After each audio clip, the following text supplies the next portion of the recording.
So,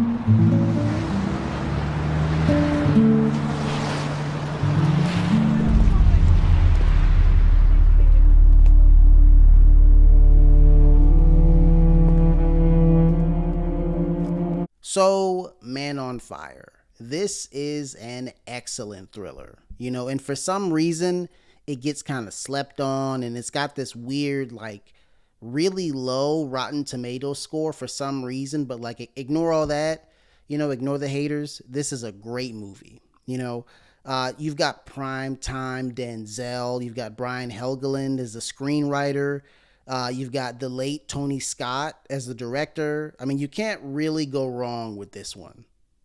In Mexico City, a former CIA operative swears vengeance on those who committed an unspeakable act against the family he was hired to protect. So let me say this before we even get going, all right? Denzel Washington's performance is just, like, incredible. It's outstanding. I mean, he's always on another level, but this movie, it's probably on another level again. There's just a way that he embodies the characters that he plays. He really embodies that character, and this movie is no different.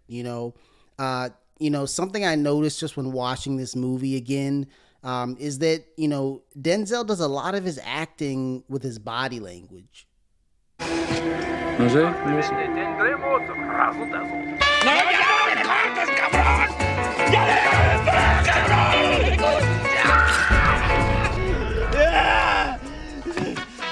So there's this sort of confident intensity that Denzel has pretty much in almost every scene that he's in.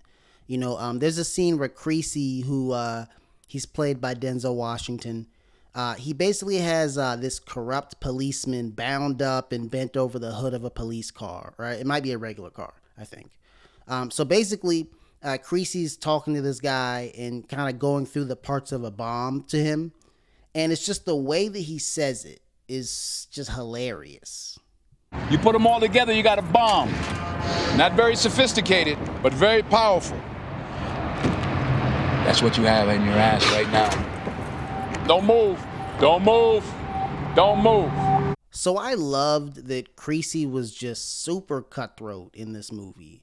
And it's very, like, he's cutthroat in a very matter-of-fact way. Like, he's very, like, driven, he's calculated, but, like, zero emotion when he's going for the kill. En la iglesia dicen que hay que perdonar. Forgiveness is between them and God. It's my job to arrange the meeting.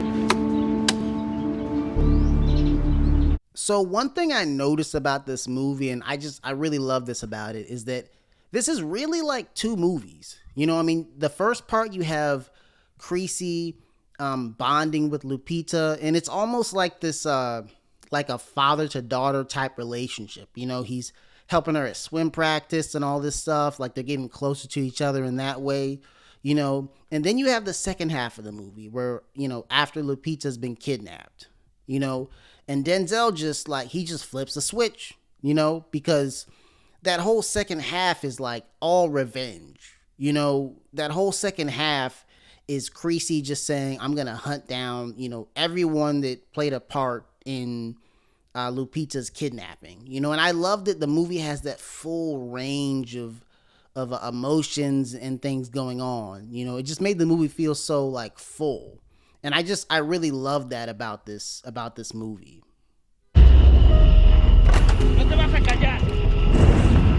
¡Pita! ¡Ya valió madre!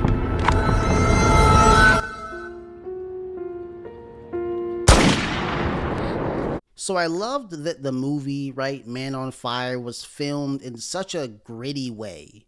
There's a lot of, like, high contrast, dark shadows, things like that. And I'll admit there are a few scenes in this movie where I was like, okay, I don't really like that. But overall, like, as for the movie as a whole, I thought it made the movie so thrilling. And I thought as a whole, it really added to everything, because everything was so, like, intense.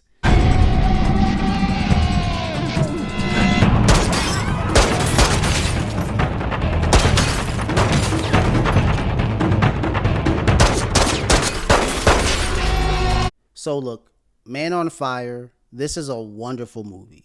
You know, it's got a huge, wild range of emotions, right? You got, the beginning where it's kind of warm and gentle, and you got Creasy, getting to know Lupita and all that. Then you got the second half. It's cold, it's violent. The acting is outstanding, especially Denzel, right? The storyline is just kind of crazy in a good way. It's got a lot of twists, it's got a lot of turns. It's kind of unpredictable in a way. This is just an overall great movie, right? It's super super intense. This is just a real deal thriller. And I loved it. So I highly highly recommend it. Look at me. Oh, you can't. I'm sorry.